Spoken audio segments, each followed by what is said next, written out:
Hey besties, welcome to chapter 11 of Wuthering Heights by Emily Bronte. And I hope you're having a great day today. Let's get started.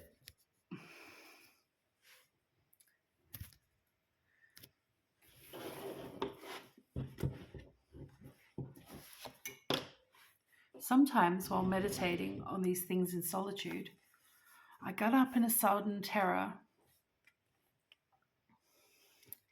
and put on my bonnet to go see how all was at the farm. I've persuaded my conscience that it was a duty to warn him how people talk regarding his ways, and then recollected his confirmed bad habits.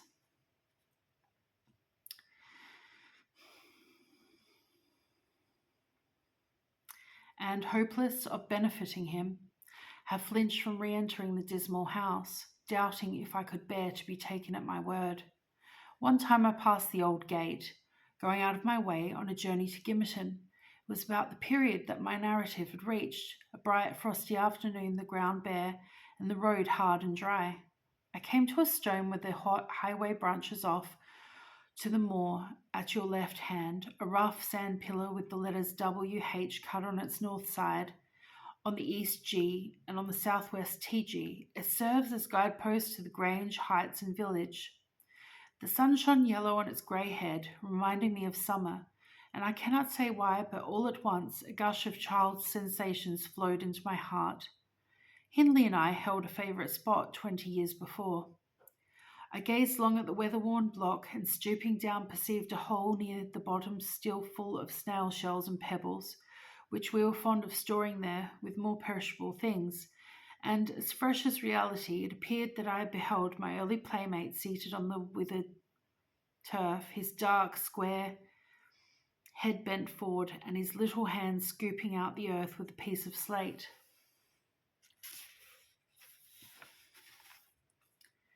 "Poor Hindley!" I exclaimed involuntarily. I started. My bodily eye was cheated into the momentary belief that the child lifted its face and stared straight into mine.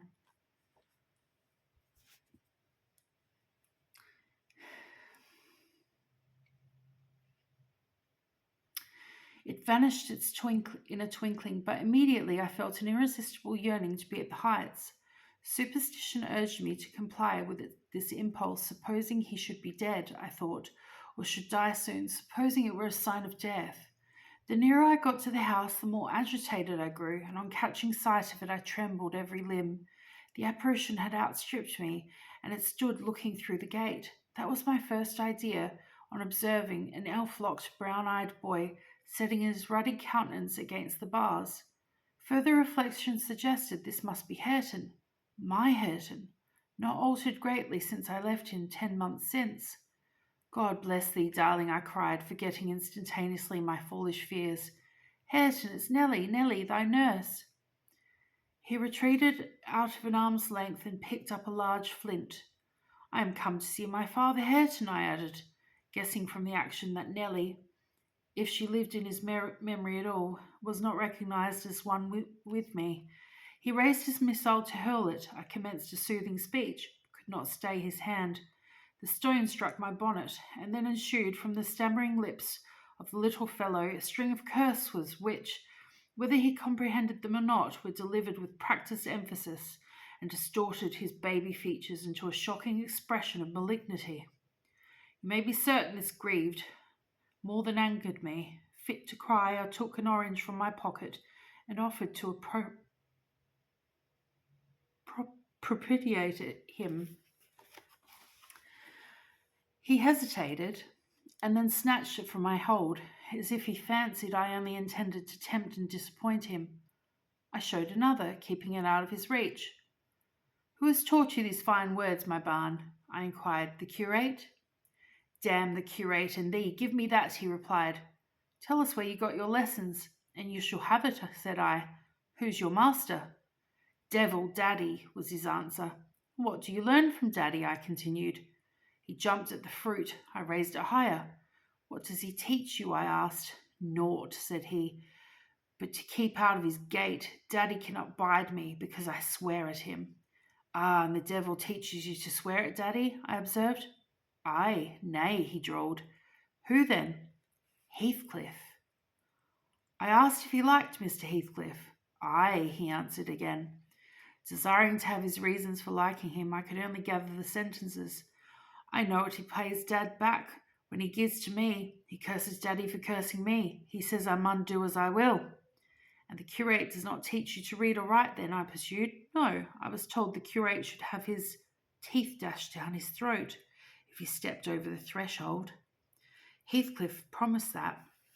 I put the orange in his hand and bade him tell the father what a woman called Nellie Dean was waiting to speak with him by the garden gate. He went up the walk and entered the house, but instead of Hindley, Heathcliff appeared at the door, stones, and I turned directly and ran down the road as hard as I ever could race, making no halt till I gained the guidepost and feeling as scared as if I had raised a goblin. This is not much connected with Miss Isabella's affair, except that it urged me to resolve further on mounting vigilant guard and doing my utmost to check the spread of such bad influence at the Grange, even though I should wake a domestic storm by thwarting Mrs. Linton's displeasure. The next time Heathcliff came, my young lady chanced to be feeding some pigeons in the court. She'd never spoken a word to her sister-in-law for 3 days, but she had likewise dropped her fretful complaining, and we found it great comfort. Heathcliff had not the habit of bestowing a single unnecessary civility on Miss Linton, I knew. Now, as soon as he beheld her, his first precaution was to take a sweeping survey of the house front. I was standing by the kitchen window, but I drew out of sight, and then stepped across the pavement to her and said something. She seemed embarrassed and desirous of getting away. To prevent it, he laid his hand on her arm. She averted her face. He apparently put some question which she had no mind to answer. There was another rapid glance at the house, and supposing himself unseen, the scoundrel had the impudence to embrace her. Judas! Traitor! I ejaculated. You're a hypocrite too, are you? A deliberate deceiver. Who is Nellie? Said Catherine's voice at my elbow. I had been over intent on watching the pair outside to mark her entrance. You worthless friend, I answered warmly. The sneaking rascal yonder. Ah, has he caught a glimpse of us? He is coming in. I wonder will he have the art to find a plausible excuse for making love to Miss when he told you he hated her.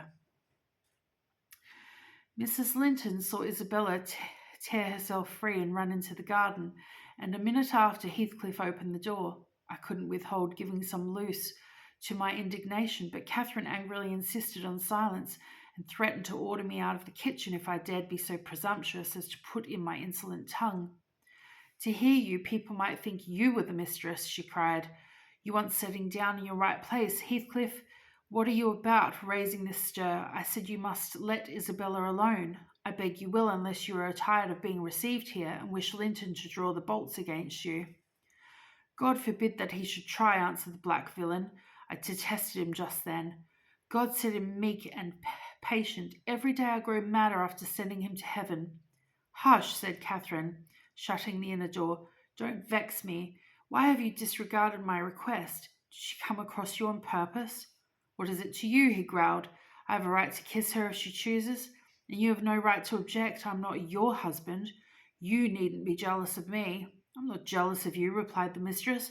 I'm jealous for you. Clear your face. You shan't scowl at me. If you like Isabella, you should marry her. But do you like her? Tell the truth, Heathcliff. There you won't answer. I'm certain you don't.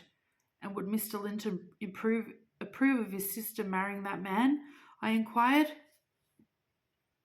Mr. Linton should approve, returned my lady decisively.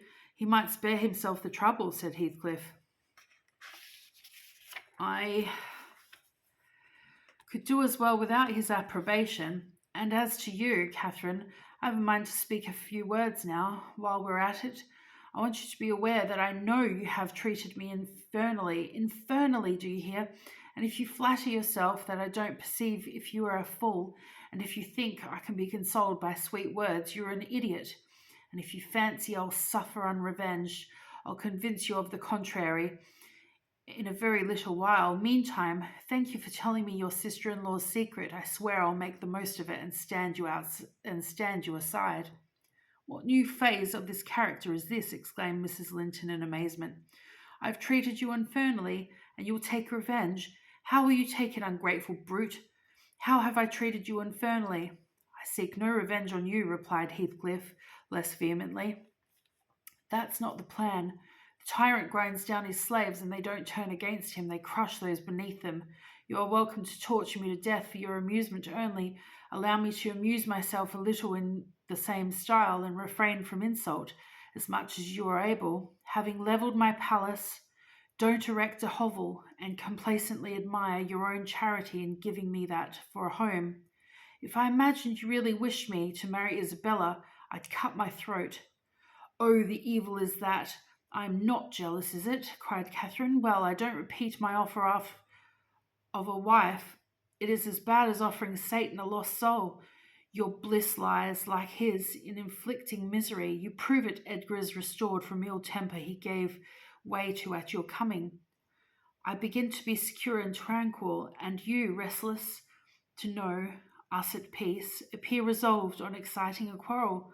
Quarrel with Edgar, if you please, Heathcliff, and deceive his sister. You'll hit on exactly the most efficient method of revenging yourself on me." The conversation ceased. Mrs. Linton sat down by the fire, flushed and gloomy. The spirit which served her was growing intractable. She could neither lay nor control it.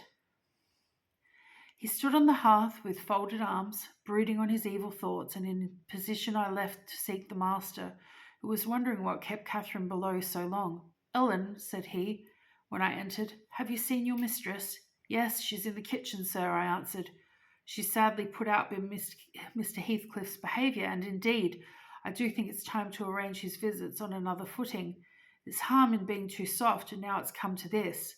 And I related the scene in the court, and, as near as I dared, the whole subsequent dispute. I fancied it could not be very prejudicial to Mrs. Linton unless she made it so afterwards by assuming the defensive for her guest. Edgar Linton had difficulty in hearing me to the close. His first words revealed that he did not clear his wife of blame. "This is insufferable," he exclaimed. "It is disgraceful that she should own him for a friend and force his company on me. Call me 2 men out of the hall, Ellen.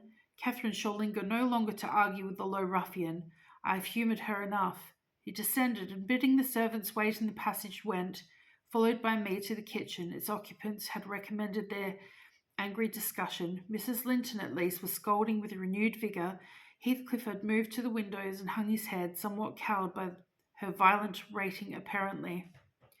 He saw the master first and made a hasty motion that should be silent, which she obeyed abruptly on discovering the reason for his intimation.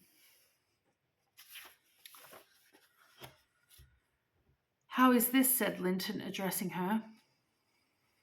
"What notion of propriety must you have to remain here after the language which she has held to you by that blackguard? I suppose, because it is an ordinary talk, you think nothing of it. You're habituated to this baseness, and perhaps imagine I can get used to it too." "Have you been listening at the door, Edgar?" asked the mistress, in a tone particularly calculated to provoke her husband, implying both carelessness and contempt of his irritation. Heathcliff, who had raised his eyes at the former speech, gave a sneering laugh at the latter, and on purpose, it seemed, to draw Mr. Linton's attention to him. He succeeded, but Edgar did not mean to entertain him with any high flights of passion. I have so been forbearing with you, sir," he said quietly. "Not that I was ignorant of your miserable, degraded character, but I felt that you were only partly responsible for that, and Catherine, wishing to keep up your acquaintance, I acquiesced foolishly. Your presence is a moral poison that would contaminate the most virtuous. For that cause, and to prevent worse consequences, I should deny you hereafter admission into this house, and give notice now that I require your instant departure. 3 minutes' delay will render it involuntary and ignominious." Heathcliff measured the height and breadth of the speaker with an eye full of derision. "Cathy, this lamb of yours threatens like a bull, he said. It, it is in danger of splitting its skull against my knuckles. By God, Mr. Linton, I'm mortally sorry that you are not worth knocking down. My master glanced towards the passage and signed me to fetch the men. He had no intention of hazarding a personal encounter. I obeyed the hint, but Mr. Linton, suspecting something, followed, and when I attempted to call them, she pulled me back, slammed the door to, and locked it. Fair means, she said, in answer to her husband's look of angry surprise. If you have not the courage to attack him, make an apology or allow yourself to be beaten. It will correct you of feigning more valour than you possess. No, I'll swallow the key before you should get it. I'm delightfully rewarded for my kindness to each. After constant indulgence of one's weak nature and the other's bad one, I earn for thanks two samples of blind ingratitude, stupid to absurdity. Edgar, I was defending you and yours, and I wish Heathcliff may flog you sick for daring to think an evil thought of me. It did not need the medium of a flogging to produce that effect on the master. He tried to wrest the key from Catherine's grasp, and for safety she flung it to the hottest part of the fire, whereupon Mr. Edgar was taken with a nervous trembling, and his countenance grew deadly pale. For his life he could not avert the access of emotion. Mingled anguish and humiliation overcame him completely. He leant on the back of a chair and covered his face. Oh, heavens! In old days this would win you knighthood, exclaimed Mrs. Linton. We are vanquished. Heathcliff would as soon lift a finger at you as the king would march his army against a colony of mice. Cheer up, you shan't be hurt. Your type is not a lamb, it's a suckling leveret. I wish you joy on the milk-blooded coward, Cathy, said her friend. I compliment you on your taste, and that is the slavering, shivering thing you preferred to me. I would not strike him with my fist, but I'd kick him with my foot, and experience considerable satisfaction. Is his weeping, or is he going to faint for fear? The fellow approached and gave the chair on which Linton rested a push. He better have kept his distance. My master quickly sprang erect and struck him full on his throat, a blow that would have levelled a slighter man. It took his breath for a minute, and while he choked, Mr. Linton walked out by the back door into the yard, and from thence to the front entrance. There, you've done with coming here, cried Catherine. Get away now. He'll return with a brace of pistols and half a dozen assistants. If he did overhear us, of course, he'd never forgive you. You've played me an ill turn, Heathcliff, but go, make haste. I'd rather see Edgar at bay than you. Do you suppose I'm going with that blow burning in my gullet? He thundered. By hell, no. I'll crush his ribs in like rotten hazelnut before I cross the threshold. If I don't floor him now, I'll murder him sometime, so as you value his existence, let me get at him. He's not coming, I interposed, framing a little bit of a lie. There's the coachman and the two gardeners. You'll surely not wait to be thrust into the road by them. Each has a bludgeon and master's will, very likely by watching from the parlour windows to see if they fulfil his orders. The gardeners and coachmen were there, but Linton was with them.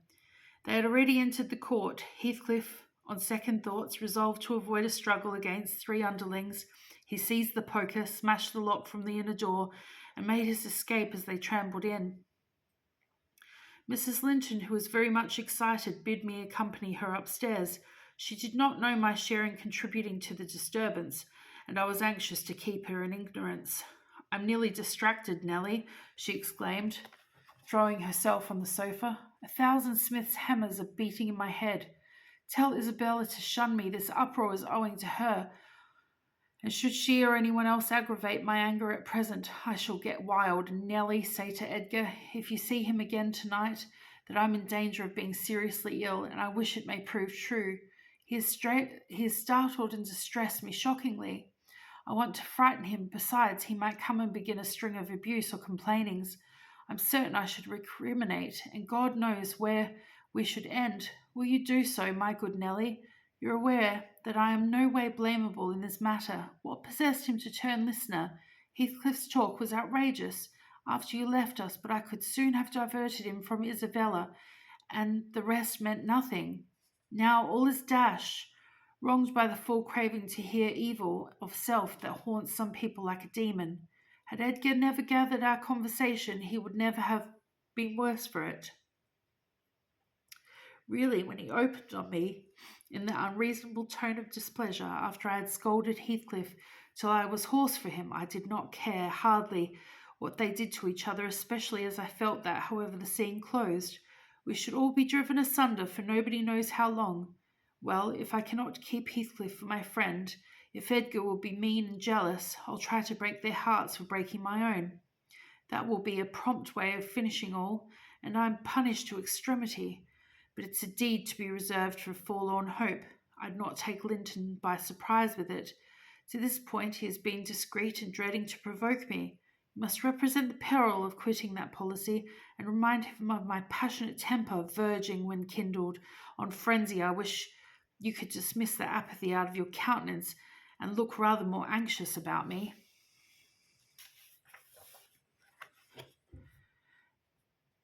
The stolidly with which I received these instructions was no doubt rather exasperating, for they were delivered in perfect sincerity, but I believed a person who could plan the turning of her fits of passion to account beforehand might, by exerting her will, manage to control herself tolerably, even while under their influence, and I did not wish to frighten her husband, as she said, and multiply his annoyances with the purposes of serving her selfishness. Therefore I said nothing when I met the master coming towards the parlour, but I took the liberty of turning back to listen whether they would resume their quarrel together. He began to speak first.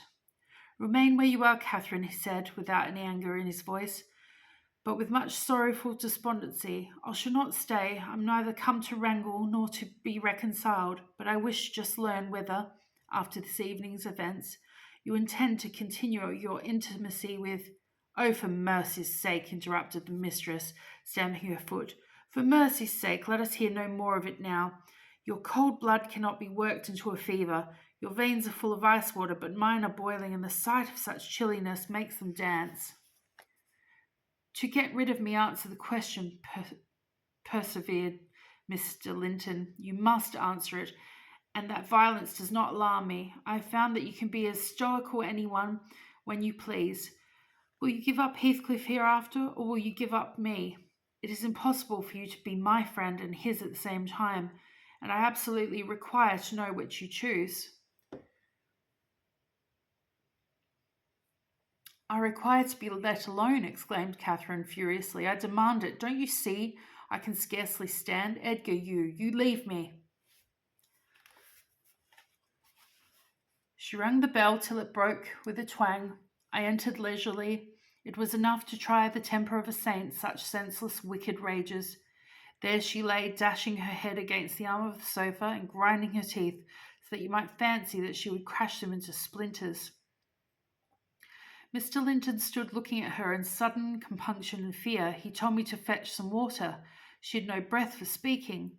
I brought a glassful, and as she was not drink, I sprinkled it on her face. In a few seconds she stretched herself out stiff and turned her eyes up, while her cheeks, at once blanched and livid, assumed the aspect of death.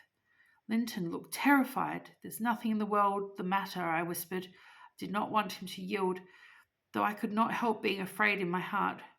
"She has blood on her lips," he said, shuddering. "Never mind," I answered tartly, and I told him how she had resolved, previous to his coming, on exhibiting a fit of frenzy. I incautiously gave the account aloud, and she heard me. She started up, her hair flying over her shoulders, her eyes flashing, the muscles of her neck, arms standing up preternaturally. I made up my mind for broken bones, at least, but she only glared about her for an instant and then rushed from the room. The master directed me to follow. I did, to the chamber door. She hindered me from going further by securing it against me. She never offered to descend to breakfast the next morning. I went to ask whether she would have some carried up. "No," she replied peremptorily. The same question was repeated at dinner and tea, again on the morrow after, and received the same answer. Mr. Linton, on his part, spent his time in the library, and did not inquire concerning his wife's occupations. Isabella and he had an hour's interview, during which he tried to elicit from her some sentiment of proper horror for Heathcliff's advances, but he could not he could make nothing of her evasive replies and was obliged to close the examination, unsatisfactorily adding, however, a solemn warning that if she was so insane as to encourage that worthless suitor, it would dissolve all bonds of relationship between herself and him. The next chapter is chapter 12. And it's quite long.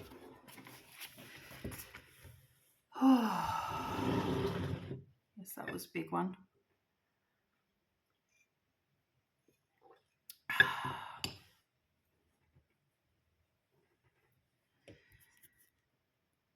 And I'm off to start my day now, besties. It's about probably getting close to, I don't know, somewhere between 2 and 2:30 in the morning. Anyway, let me know what you think of the story so far. Leave a comment below. See you, besties.